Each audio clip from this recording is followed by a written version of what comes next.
कहते हैं इतिहास अपने आप को दोहराता है, लेकिन आज हम इतिहास की वो कहानी जानने वाले हैं जिसको दोहराना तो दूर की बात है, आज तक कोई भी इंसान समझ ही नहीं पाया। हेलो फ्रेंड, हमारी दुनिया रहस्य का एक खजाना है, एक ऐसे खजाना जिसकी रहस्य कभी ख़त्म ही नहीं होती। आज हम जोरों से हर क्षेत्र में तरक्की कर रहे हैं, चाहे वो मेडिकल साइंस हो या फिर अंतरिक्ष विज्ञान। आज हम काफ़ी एडवांस हो चुके हैं, लेकिन अगर हम अतीत में झांक कर देखें तो हमारे सामने कुछ ऐसे अनसुलझे रहस्य आ खड़े होते जिन्हें समझ पाना हमारी बस की बात नहीं होती, और वो रहस्य कुछ पहले बन कर रह जाते हैं।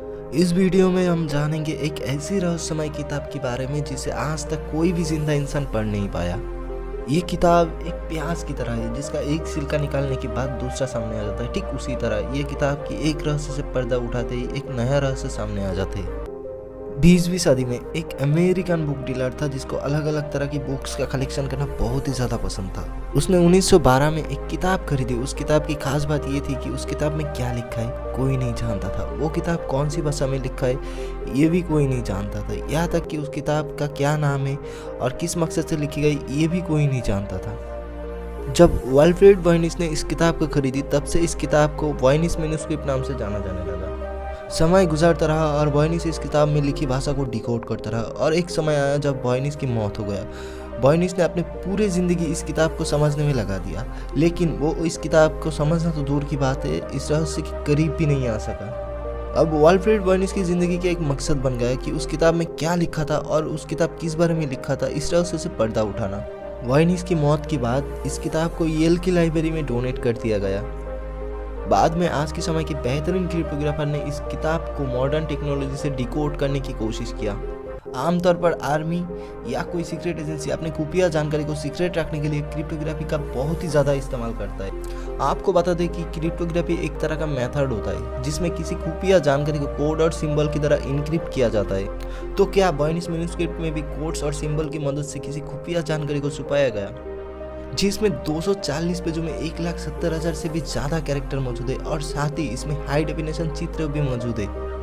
आज की मॉडर्न टेक्नोलॉजी से इस किताब को डिस्क्रिप्ट नहीं किया जा सके, लेकिन इस किताब में मौजूद ड्राइंग को गहराई से ऑब्जर्व करने पर एक बात समझ आते है कि ये किताब हमें बहुत कुछ बताना चाहते हैं। किताब में मौजूद ड्राइंग की मदद से इस किताब को 6 पार्ट में डिवाइड किया गया, जिनके बारे में ये किताब एक्सप्लेन करना चाहते हैं। Botanical, astrological, biological, cosmological, pharmaceutical और रेसिपीज।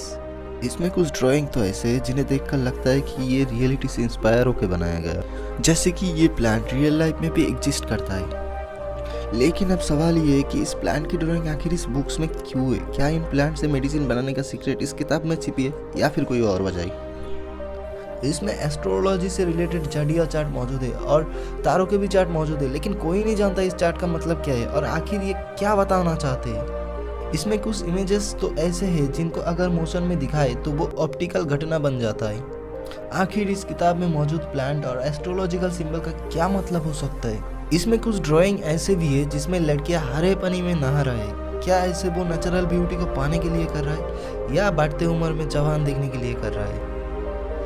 इसमें कुछ ड्राइंग तो ऐसे भी है जिसमें बताया गया है कि जड़ी बूटी को किस तरह से काटा जाता है। क्या जिसने भी इस किताब को लिखा है वो कोई मेडिकल जीनियस था जो अपनी मेडिकल खोजों को सीक्रेट रखना चाहता था?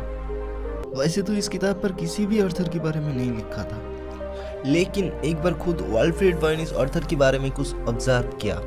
जब वो इस किताब को डिकोड कर रहे थे तब उन्होंने इसकी फ्रंट पेज पर कुछ लिखा हुआ देखा और अचानक वो फिर से गायब हो गया। फिर जब वॉयनिस ने अल्ट्रावायलेट लाइट से देखने की कोशिश किया तब फ्रंट पेज पर एक नाम विजिबल हुआ जहाँ पर जेकोबस सिनेपियस का नाम लिखा हुआ था। जेकोबस सिनेपियस 17वीं सदी का किंग रूडल का पर्सनल डॉक्टर था। जेकोबस जड़ी बूटी का एक्सपर्ट था और वो नई नई मेडिसिन बनाने में माहिर था। लेकिन सवाल ये है, अगर इस किताब को जेकोबस सिनेपियस ने ही लिखा था तो उसने मेडिसिन बनाने की फार्मूला को सीक्रेट क्यों रखा? क्या जेकोबस ने ही इस रहस्यमय किताब को लिखा या फिर कोई और? अगर जेकोबस ने इस किताब को 17वीं सदी में लिखा था जिसमें अल्केमी मेडिसिन बनाने की साइंस के बारे में लिखा था, तो इससे पहले ही 16वीं सदी में कुछ किताब लिखी जा चुकी थी जिससे पेड़ पौधा और जड़ी बूटी के बारे में डिटेल्स एक्सप्लेन किया था।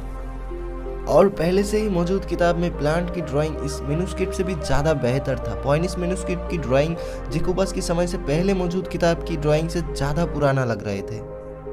मतलब इस किताब को जेकोबस ने नहीं बल्कि उससे पहले कोई और लिखा था, लेकिन कौन? हालांकि जेकोबस का नाम पहले पेज पर जरूर लिखा था, जिससे साफ पता चलता है कि किसी समय ये किताब जेकोबस के पास रही होगी। अब ये तो तय था कि ये किताब जेकोबस की समय से पहले ही लिखा था, लेकिन कब? इस किताब के साथ में एक लेटर भी मिला जो कि 1665 में बोहेमियन डॉक्टर जोनास मर्स्कस मर्स्की ने अपने एक रूम में रहने वाले दोस्त एथेनियस क्रीचर्स के लिए लिखा था। एथेनियस क्रीचर उस समय का एक यंग साइंटिस्ट था जो कि लगभग दुनिया की सारी भाषाएं जानता था, और साथ ही उस खात में इस किताब के ऑथर का नाम भी लिखा था, जिसका नाम था रोजर बेकन। रोजर बेकन 13वीं सदी में चार्ल्स की एक पादरी था। ये वो दौर था जहाँ विज्ञान और उसकी खोजों के लिए कोई मान्यता नहीं था। मतलब उस समय कोई भी व्यक्ति वैज्ञानिक एक्सपेरिमेंट करता तो उसको कैद में रखा जाता था।